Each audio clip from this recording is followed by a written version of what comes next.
వేదిక మహావాస్తు మీకు ఇచ్చే అద్భుతమైన చిట్కా ఈ సంక్రాంతికి కొత్తగా ఏంటనంటే, మీ ఇల్లు ఏ దిశకు ఉందో నేను ఆ కలర్ రంగోలి చెప్తాను, ఆ కలర్ వేయాలి. సంక్రాంతిలో ఇంకొక గొప్ప అద్భుతమైందంటే రంగోలి అని అంటే ముగ్గులు వేయడం, వాటిలో గొబ్బెమ్మలు పెట్టడం. గొబ్బెమ్మలు అంటే దేశీ నాటు ఆవు పేడతోనే పెట్టాలి. ఎందుకంటే అందులో సాక్షాత్ శ్రీ మహాలక్ష్మి ఉంటుంది కాబట్టి పెట్టి వాటికి పూలేసి కుంకుమ పసుపు వేసి పూజ చేస్తారు.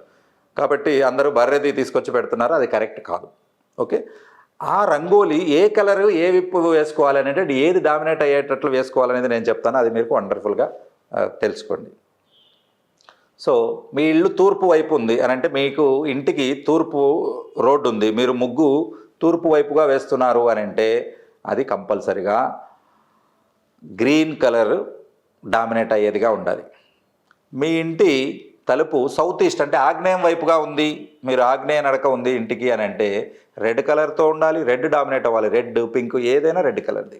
అలాగే మీ ఇల్లు ఉత్తరం వైపు ఉంది, తెరవంగానే మీకు ఉత్తరాన రోడ్డు ఉంది, అక్కడ మీరు రంగోలి వేస్తున్నారంటే అక్కడ బ్లూ డామినేట్ అవ్వాలి అని అంటే నీలం రంగుతో రంగోలి వేయాలి.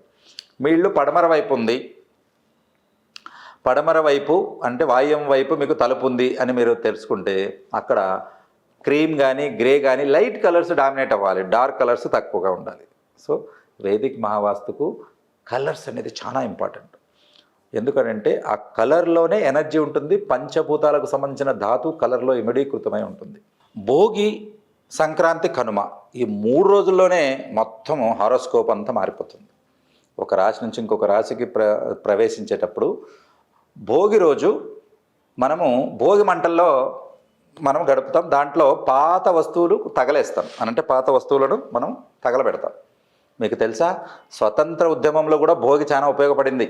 ఎందుకనంటే బ్రిటిష్ వారిని బహిష్కరించండి అనేది భోగి రోజు వాళ్ళకు సంబంధించిన వస్తువులు తీసుకొచ్చి మంటల్లో వేసి వాళ్ళకు చెప్పారు, మాకు ఇష్టం లేదు, క్విట్ ఇండియా, వెళ్ళిపోండి అని. అలాగే ఈ భోగి యొక్క ప్రత్యేకత ఏంటనంటే, పాత గుర్తులు ఏదైనా బాధాకరమైనవి కానీ ఇబ్బంది పడేటివి ఉంటే వాటిని మనము సమూలంగా అక్కడితో ఆపి కొత్త జీవితం మొదలు పెట్టాలనేది మనకు భోగి సూచిస్తుంది. అగ్నికి అవి వదిలేసేయాలి. అలాగే డీక్లటరింగ్, వాస్తులో వేదిక మహావాస్తులో డీక్లటరింగ్ అనేది చాలా ఇంపార్టెంట్. డీక్లటరింగ్ అంటే ఏంది, పాత చెత్త పోయి కొత్త రావాలి, అంతే కదా, పాతది పోతే కదా కొత్తది వచ్చేది. కాబట్టి అలా పాతది ఇంట్లో సంవత్సరాల తరబడిగా లేనివి, అవి చెక్కవి కావచ్చు, బట్టలవి కావచ్చు, మిగతా ఏవైనా కూడా కావచ్చు, ప్లాస్టిక్ కాల్చొద్దండి, అది పొల్యూషన్ క్రియేట్ చేస్తుంది. మిగతా ఏవైనా వాటిని భోగి మంటలో వేసేసి కాల్చి కొత్తవి వస్తుంది. పాతదనం పోయి కొత్తదనం తీసుకురావడమే సంక్రాంతి. ప్రకృతి, పక్షులు, పశువులు, మనుషులు అందరూ కలిపి జరుపుకునేదే సంక్రాంతి. అలాగే ఇందులో ఇప్పుడంటే ట్రాక్టర్లు వచ్చాయి, ఒకప్పుడు ఎద్దులు పశువులు ఉండేవి కదా, పశువులను కూడా బాగా వాష్ చేసి పెట్టేవాళ్ళు. ఎద్దులకైతే ఈ సంక్రాంతికి అలంకరించేవాళ్ళు. ఇది భోగి గురించి. నెక్స్ట్ సంక్రాంతి మరుసటి రోజు ఒక్కొక్క రోజు తినే ఐటమ్స్ కూడా వేరేగా ఉంటాయి. మీకు తెలుసా, వేరే పండుగ రోజు అన్నిట్లో ఏదో భక్ష్యాలు కానీ హోలీగా అంటారు కదా, ఇవి చేసుకుంటూ ఉంటారు. ఈ పండగకు మాత్రం భోగి రోజు సపరేట్ ఉంటుంది, సంక్రాంతి రోజు సపరేట్ ఉంటుంది, కనుమ రోజు సపరేట్ ఉంటుంది. ఎస్పెషల్లీ నేను గమనించింది ఏంటంటే, గుమ్మడికాయతో కర్రీ చేసుకుని అంటే స్వీట్ కానీ కారంతో కానీ కర్రీ చేసుకుని దోశలతో తినడం నేను ఇప్పటికీ గుర్తుపెట్టుకుంటాను. ఈ గుమ్మడికాయను పగలగొట్టే తీరు కూడా వెనకలేసి పగలగొట్టడం, అది కూడా చాలా మంచి ట్రెడిషన్ అన్నట్టు.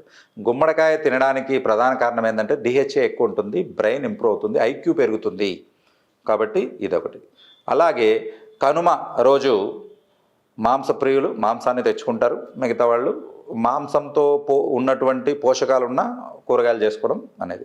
ముక్కనుమని 4 రోజులు చేసుకుంటారు. ఈ ముక్కనుమ విషయం చాలామందికి తెలియదు. ముక్కనుమ ఏంటంటే, ఇప్పుడున్నట్టు ఫ్రిడ్జులు లేవు ఒకప్పుడు, కాబట్టి వాళ్ళు ఆ రోజు చేసుకున్న మాంసాన్ని కానీ లేదా ఆ రోజు బలి ఇచ్చినవి లేకపోతే ఉన్నటువంటి మాంసాన్ని మరుసటి రోజు తినేవాళ్ళు.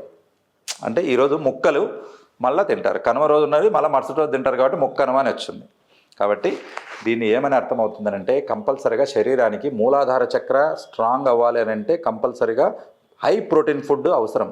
అది దాదాపుగా మాంసాహారంతో వస్తుంది, శాకాహారంతో రాదని కాదు, ఎక్కువగా దాంతో వస్తుంది అన్నట్టు. ఇది మీ అభిప్రాయాన్ని బట్టి మీరు తీసుకోవచ్చు. సో ఇది సంక్రాంతి ఇది అన్నట్టు. కాబట్టి 2025 సంక్రాంతి గొప్పతనం ఇది. సో ఇది తెలుసుకున్నారు కదా. మరోసారి అందరికీ 2025 సంక్రాంతి శుభాకాంక్షలు. శుభం.